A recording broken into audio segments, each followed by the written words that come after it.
Perturbações espirituais, capítulo 14, Providências salvadoras. Toda vez quando em plena luta recebe-se suprimento de energias e orientações saudáveis, faz-se mister manter a mente nos propósitos superiores, evitando as reflexões doentias que restabelecem o clima de morbidez anterior e atraem os comparsas do mal que se rejubiliam com a situação. Não foi isso exatamente o que aconteceu. Passado aqueles momentos de quase euforia e pacificação, um dos companheiros mais atormentados voltou aos pensamentos anteriores, considerando que, embora as boas resoluções, essas não bastavam para o reequilíbrio da instituição. Era necessária uma atitude radical, a exoneração dos atuais diretores e nova eleição, tendo-o à frente dos destinos da casa, sem dar-se conta do desequilíbrio de que se fazia portador. É certo que os demais diretores não haviam agido com a segurança e correção exigíveis, mas ele também fazia parte do conselho administrativo. E todos os erros que apontava nos outros havia recebido a sua anuência, sendo em consequência também responsável. Nesses momentos, a cegueira imposta pelo egoísmo leva as suas vítimas ao desvario e torna-as perigosas. Novamente, sob a ação de perverso adversário desencarnado, que lhe pesava na economia moral, com a qual mantinha dívida significativa e que agora se vinculava às hostes adversárias do Cristo Jesus, permaneceu remoendo comportamentos antagonistas, cultivando antipatias pessoais e confundindo-as com o falso zelo que demonstrava o que ele o tornava pedra de tropeço. Hábil na maledicência, sabia confundir as pessoas honestas que o escutavam. Com facilidade, atraiu seus ouvintes menos vigilantes, e espalhando boatos desairosos sobre um e outro, insinuações perniciosas, apontava condutas que afirmava não serem compatíveis com os estatutos do centro espírita, nem com a doutrina consoladora. Chegando ao lar, sob a pressão do inimigo que voltou a assediá-lo, pôs-se a escrever aos amigos que lhe compartilham as ideias, e estava disposto a continuar criando embaraços prejudiciais ao trabalho de restauração dos valores da instituição. Com a previsão de que essa maneira seria desastrosa para o labor de reequilíbrio da obra, Dr. Bezerra de Menezes consultou o guia espiritual da casa e organizou uma reunião mediúnica especial para atendimento exclusivo ao paciente e ao seu adversário desencarnado. Às primeiras horas da madrugada seguinte, reunimos-nos aqueles que nos encontrávamos em tarefa especial e alguns dos servidores dedicados ao intercâmbio mediúnico. Foi convidada com carinho e respeito a senhora Margot, viúva, operosa e médium sensível, acostumada ao atendimento aos irmãos em agonia além do túmulo.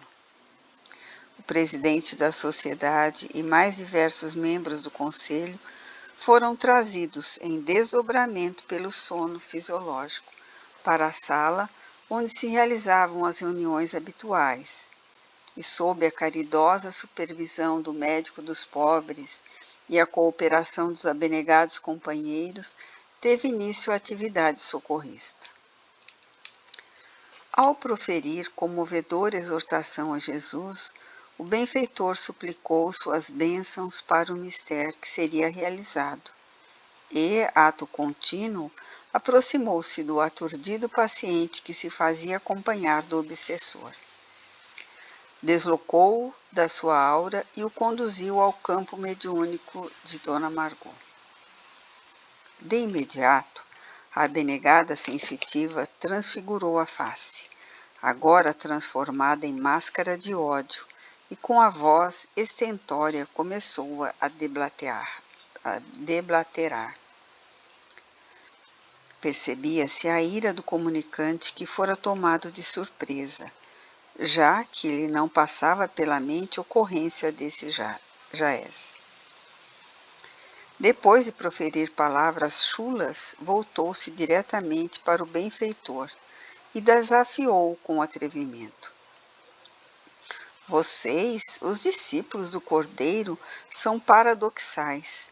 Predicam a compaixão e a ternura, a comiseração e a caridade. No entanto, agem de maneira ilícita e violenta. Como se atreve a envolver-me nos seus laços vibratórios sem a minha anuência e trazem-me obrigatoriamente a este conciliábulo para destruir-me? Desejam repetir as façanhas ultrizes das fogueiras da Inquisição? Ou o que têm em mente fazer? Sereno e com inflexão de bondade na voz, o mentor asseverou. Não lhe impusemos nossa vontade, trazendo-o a esta reunião contra seu desejo.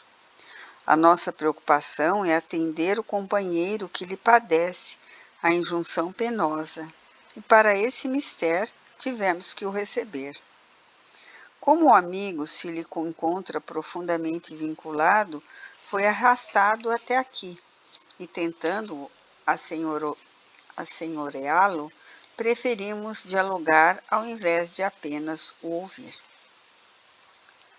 E se eu não estiver disposto a esse diálogo, porque tenho sobejas razões para assim proceder? Não serão palavras vazias e tentativas piegas de generosidade que irão alterar o nosso convívio multissecular.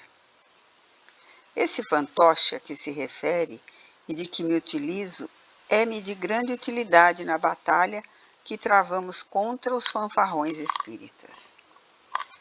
Dizendo-se herdeiros do Evangelho, são uma burla que toma vulto, porquanto não passam de mistificadores, muito semelhantes ao que vivenciaram no passado, quando noutra denominação religiosa afirmavam matar por ordem de Deus. Certamente que agora já não se mata o corpo, mas se fere profundamente a alma através das bem urdidas calúnias dos campeonatos da vaidade e das disputas pelas glórias terrestres que mascaram de falsa humildade. Veja-se, por exemplo, a derrocada em que tombam esses divulgadores da honra, que não a têm, semeadores da fraternidade, que se entredevoram, obreiros da caridade, que não respeitam o lar nem a família, sempre lutando pelas migalhas do prazer e as mesquinhezes do poder. Compreendemos as suas afirmações e lamentamos a realidade de algumas delas. No entanto, é necessário convir que, se não fossem também as injunções obsessivas que padecem esses nossos irmãos doentes, a paisagem seria bem diversa. Tenhamos em pauta o seu próprio caso. Utilizando-se de mágoa pessoal, já que teria sido vítima da pusilanimidade daquele que o hospeda psiquicamente, indulo à desordem, naturalmente aproveitando-se do seu temperamento instável e colérico, das suas inclinações que ainda não conseguiu superar, e dele fazendo um mau exemplo. Todos temos os pés fincados em pântanos putrefatos, que remanescem de distantes períodos, quando os impulsos dos instintos básicos eram mais fortes do que os sentimentos elevados de amor e de fraternidade, quando a ignorância das leis da vida dominavam as mentes e as emoções, dando ideia de que o túmulo finalizaria a existência e o ser, com dificuldades de agora ascendermos ao planalto da fé luminosa que nos arranca das sombras dominantes. O caro irmão e amigo, ora no mundo causal, bem sabe que ninguém consegue a glória celeste após a morte, ou a harmonia antes dela, tendo débitos de consciência em relação à vida.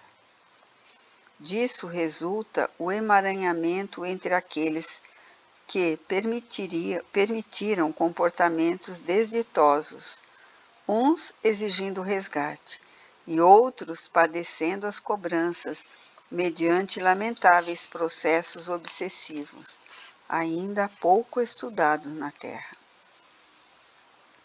O que importa, porém, é o tempo que você tem gasto em afligi-lo, permanecendo infeliz, quando já poderia dele estar liberto, embora ele tivesse que prosseguir sob o jugo da recuperação de que ninguém foge. Tenho que o massacrar, tornando-o inimigo de tudo e de todos, antipatizado pelo seu puritanismo hipócrita, pelas suas atitudes de muitas exigências com os demais e benignidade para com ele próprio. Depois, trabalharei a sua consciência para que desperte, e numa boa ação hipnótica, levá-lo-ei à depressão, para a qual tem tendências fortes, e exultarei com o seu suicídio vergonhoso. Aí teremos duas vitórias. A primeira delas, o exemplo de um adepto da doutrina que diz afirmar a imoralidade tombar no autocídio, demonstrando que, em verdade, não acreditava no que parecia viver. A segunda, o fracasso pessoal que me dará o ensejo de o receber aqui e darmos prosseguimento ao nosso combate, quando não terá como nem para onde fugir. A um quase imperceptível sinal captado, o irmão Germano Passos acercou-se da médium e pôs-se a aplicar-lhe passes que atingissem o comunicante, que blasfemava em linguagem muito vulgar e ameaçava sua atual vítima de extermínio. Detalhe curioso podíamos perceber. A médium, educada e moralizada, filtrava as palavras chulas e o automatismo cerebral substituía por termos equivalentes, porém de menor teor ultrajante. Todos os membros da reunião estavam comovidos e reflexionavam em torno das sutilezas da existência física. Quantas atitudes infelizes que se tomam, acreditando-se coroado de razões e sendo inspiradas por forças deletérias de seres que se comprazem em gerar conflitos de que se beneficiam?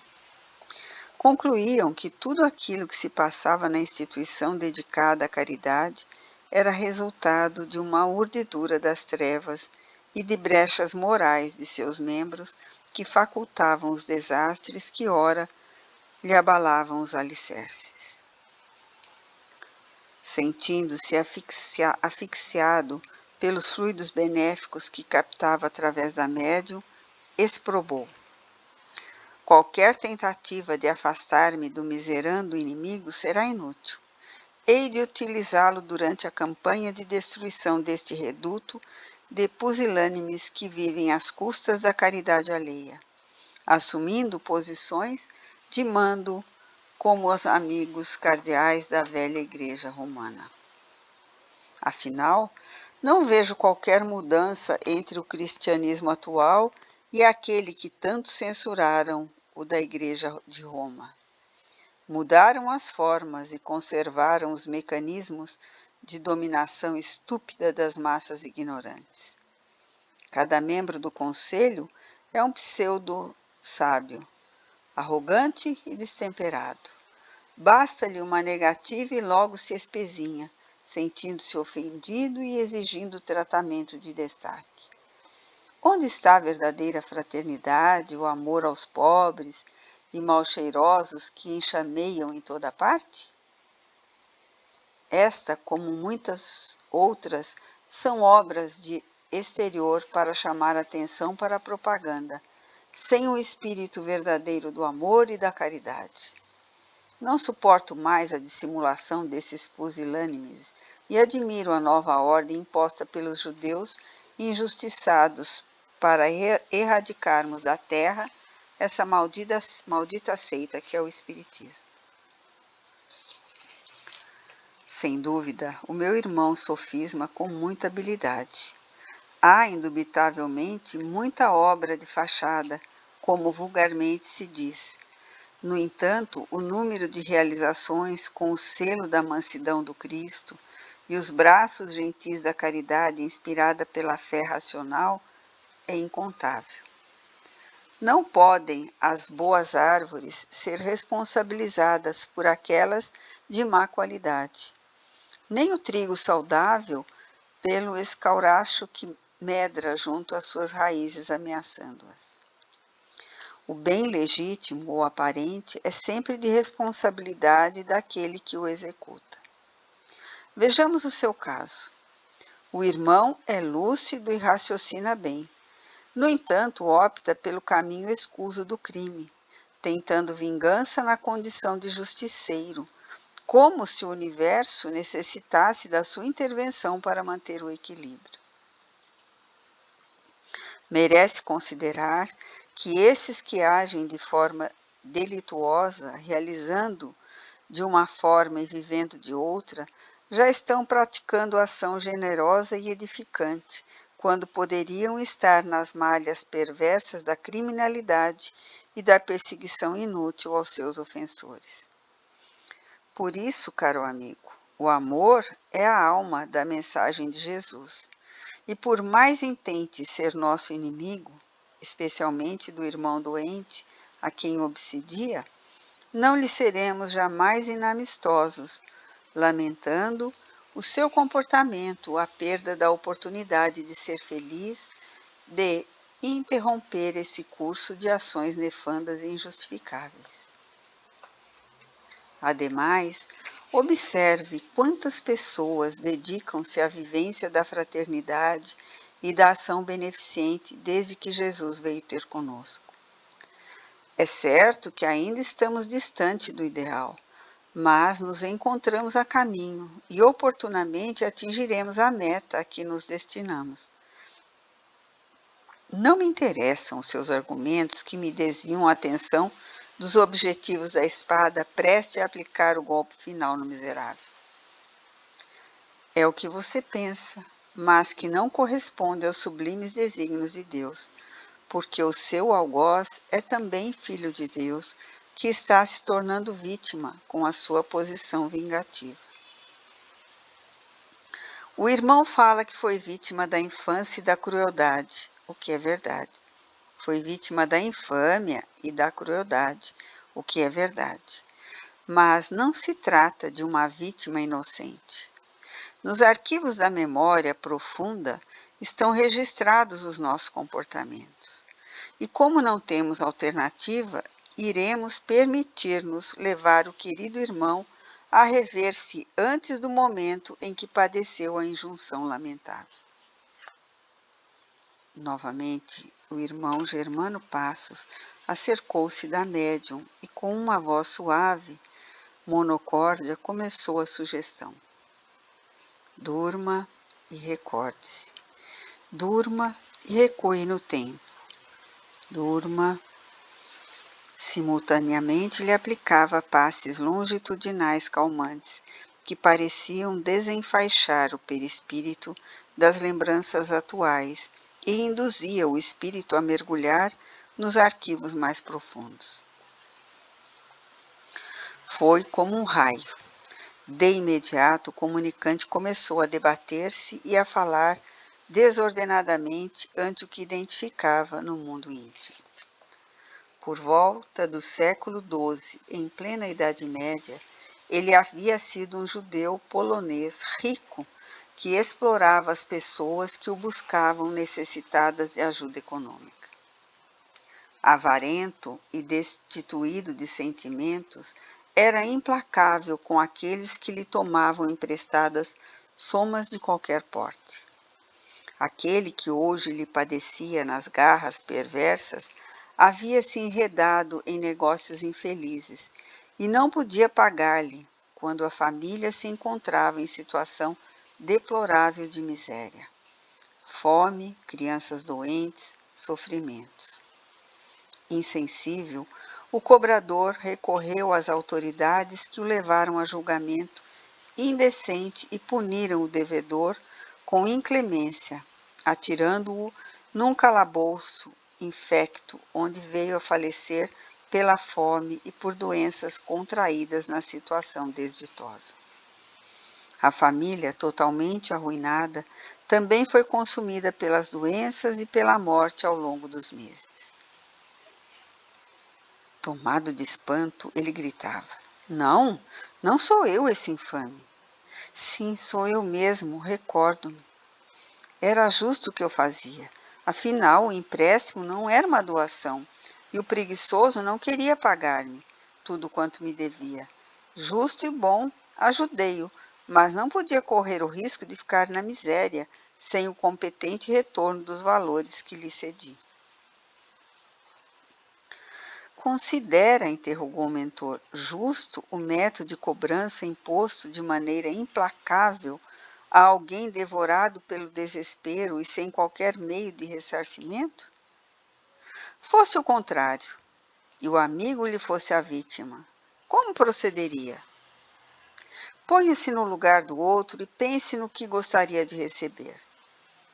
Ele morreu, mas não se consumiu, e o ódio que o tornou encarregou-se de o perseguir na velhice, desditosa em futura reencarnação, quando se modificaram as paisagens. Tendo o amigo renascido ainda como judeu, reencontraram-se, e por isso a vítima lhe tomou todas as moedas que lhe motivaram a prisão injusta e decretou a sua morte infamante.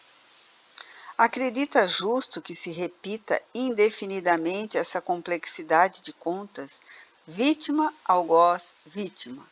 Ou pode interromper esse curso trágico mediante a paz que a todos fará bem e a fraternidade que os erguerá à misericórdia de Deus, o Pai compassivo? O nosso hipnotizador continuou por mais um pouco, com as energias dispersivas na área do chakra frontal, ativando a fim de que as memórias fossem nítidas. Ouvimos as considerações do comunicante, mas também víamos aquilo que ele recordava, um verdadeiro filme cinematográfico. Cenas aberrantes ressurgiam dos painéis da memória em contínuo suceder, até o momento em que o atormentado gritou não mais suportar as evocações que o tornaram desditoso. Os amigos reencarnados nada viam, somente ouviam os comentários do irmão aflito, sendo tomados de compaixão pelas suas dores antigas. Certamente, prosseguiu o mentor com ternura. Os sofrimentos que foram impostos pela sua ganância a todos esses padecentes não poderiam ser por eles cobrados, porque as leis soberanas da vida não permitem justiça com as próprias mãos. Desde que ninguém escapa de si mesmo, dos seus atos, sendo hoje ou mais tarde convocado à reparação dos males praticados. Nada obstante, na sanha do desespero, mesmo inconsciente, ele saciou a sede profunda de vingança, abrindo um poço de desgraça que continua asfixiando vida. O mesmo, porém, acontece com o irmão, que não tem o direito de tornar-se árbitro em causa própria e estabelecer comportamentos perversos de falsa justiça. O nosso amigo Germano convidou o paciente a retornar à atualidade com a voz mansa e hipnótica. Vimos então o poder do arrependimento funcionar quando o atormentado algoz bradou: Rendo-me, não estou convencido, mas me encontro vencido. As minhas forças esgotam-se, sinto falta de ar, de equilíbrio, parece que estou morrendo novamente. Sim, meu amigo, estão diluindo-se as formas de pensamento mantidas por séculos de hediondez. É necessário que toda essa névoa de rancor seja dissolvida para que brilhe a luz da esperança e da solidariedade. No momento, basta que se resolva pela mudança de comportamento e entregue-se a Jesus, o Messias do perdão e da compaixão. Ele o receberá na condição de ovelha tresmalhada que se aproxima do redil. Ó Deus de Abraão, de Isaque e de Jacó, tende misericórdia de mim. E foi retirado da média ofegante pelo generoso médico hipnólogo. Foram aplicados recursos fluídicos na intermediária que houvera contribuído para a libertação do irmão enfermo e apresentava fadiga natural, decorrente do desgaste das forças anímicas de que era possuidora. Logo depois, estava completamente reanimada, quando o benfeitor comunicou-se, convidando todos os presentes a uma radical mudança de conduta mental e social em relação às lutas redentoras. Vivemos a hora de grande crise e vemo-la presente em todos os segmentos humanos, cada um deles assinalado por necessidades de modificação, por cujo momento das culturas enfrentam-se, a que desaparecerá depois de muitas dores e a que se implantará renovadora e fraternal. A humanidade está exausta das guerras intérminas que resultam do egoísmo de minorias violentas e desequilibradas, que ainda não entenderam as nobres finalidades da existência física. A revelação dos imortais objetiva despertar todas as consciências para a compreensão real dos processos da evolução que ocorrem apesar das crises de toda a ordem. Toda ascensão é feita com dificuldade e nenhuma conquista é lograda sem o contributo do sacrifício. Todos aqueles que conhecem e que compartilham do conhecimento imortalista têm o inadiável dever de cooperar em favor do mundo melhor. A responsabilidade cristã neste momento é bem definida, qual ocorreu com os mártires que não recusaram o cálice de fel, nem o testemunho com a doação da existência, a fim de que os pagãos pudessem constatar que o mundo de ilusões dilui-se ante a gloriosa imortalidade que permanece. Todos podemos conviver afáveis, mesmo quando temos opiniões diferentes, respeitando-nos uns aos outros e colaborando juntos em favor do bem geral. Sejam, pois, esquecidas as rivalidades impostas pelo orgulho e pela presunção, por ambições injustificáveis e distônias emocionais. A todos a morte nivela no túmulo, permanecendo diferentes os valores de que cada qual seja possuidor. Não há outra alternativa para que a paz se estabeleça entre todos os trabalhadores do Evangelho. Cada um dispute a honra de melhor servir, de apagar-se no anonimato da compaixão pelos mais pobres e sofredores, constituindo-se demonstração da abnegação, conforme o exemplo do inolvidável Mestre de Nazaré. Em razão da presença de pessoas humildes e amantes deste nosso reduto de socorro, suas preces e preocupações chegaram ao Senhor, que ouviu as suas súplicas e atendeu-as, enviando trabalhadores do mais alto, para que fossem interrompidas as agressões das trevas e recuperados os patrimônios de amor e de bondade para com todos. Ninguém ruma ao abandono, sempre assistido pelas forças do bem inominado, a que se deve entregar sem exigências nem reclamações, procurando-se entender os desígnios da divindade, que sempre objetivam o progresso e a felicidade dos espíritos. Torna-se mais fácil a jornada e menos penosas as aflições, mesmo quando se é convidado aos resgates mais severos, o que proporciona alegria e bem-estar. Concedei ao outro, aquele que se vos opõe, o direito de assim pensar, não se facultando, no entanto, entrar em combate ideológico por vaidade ou desejo de submetê-lo, porque a verdade absoluta somente o Pai conhece.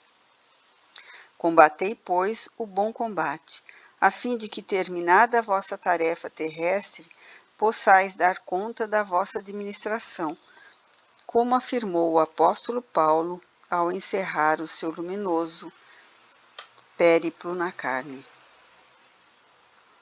Sede gentis no lar, na rua, na comunidade religiosa e esportiva, no trabalho, onde estiverdes, pois o selo da mansidão do Cristo vos fará reconhecidos e imitados. Exoramos ao Senhor as suas bênçãos para este e os momentos futuros, embora reconhecendo que a luta ainda não terminou. Porém, agora estais com mais eficientes instrumentos para o combate em nome do bem.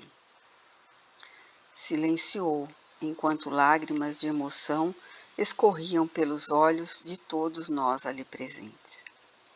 Alguns espíritos que se compraziam em gerar problemas na Grey igualmente haviam sido levados a participar da reunião, e ao ouvirem as nobres orientações, não se puderam furtar a emotividade e a saudade de Jesus, o amigo verdadeiro de todos nós.